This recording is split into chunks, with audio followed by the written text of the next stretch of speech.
about this? The very first commercial flight to take off from St. Petersburg was over 100 years ago. And now a local organization is honoring that historic flight in 1914 through art. Here to tell us more is Vice President of Flight 2014, Chris Davis. Welcome, Chris. How are you? Thank you very much. I'm doing great. Well, looking forward to this. I was going to say, we're excited about this because I've actually learned a lot here that I didn't realize, including that the first commercial airline took flight out of St. Petersburg, one of the first commercial flights in the world.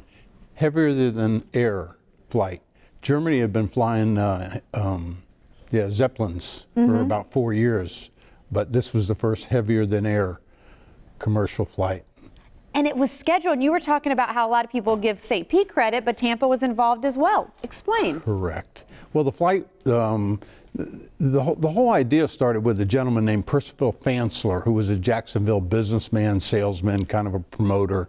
And he had read about Thomas Benoit and his planes. This is a Benoit Model 14. And Fansler was kind of curious about it and sent a few letters to Benoit, and after the third letter he decided that he wanted to start an airline service transporting people and goods back and forth from one city to another. And so he started looking for a location for that. The plane is actually a seaboat, seaplane, what we call them today, but they didn't know back then. I mean, this is just 10 years after the Wright brothers took off from Kitty Hawk.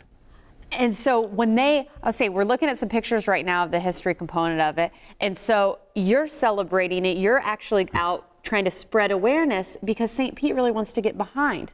Explain where we are today and the monument that you're hoping to create. Well, it's a matter of recognizing. I mean, this is a historic day event for aviation and for the city of St. Petersburg and Tampa, because we both participated in this.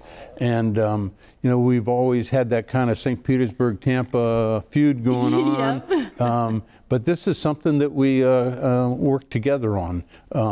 The folks in St. Petersburg had to raise $3,000 before Benoit would bring 3 planes down here.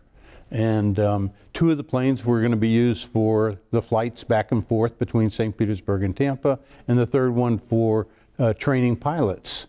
And they had a hangar downtown on the waterfront near what is going to be our new Pier Plaza, the new pier that we're putting up. And that's the location where the plane took off. And the city has already passed a resolution allowing us to put the monument downtown on the waterfront again. So you're in the process of raising funds. The monument looks absolutely fabulous. Where can people go so they can learn more about this and help out? airlinecentennial.com. We're also on Facebook and Twitter and Instagram. Yes, I mean, at this phase, we're trying to raise funds to pay for this monument. The monument looks great. We saw the location again. There's the website on the bottom of your screen. Thanks for coming in and talking about this today. Thank you very much. It's been a real treat. Appreciate it.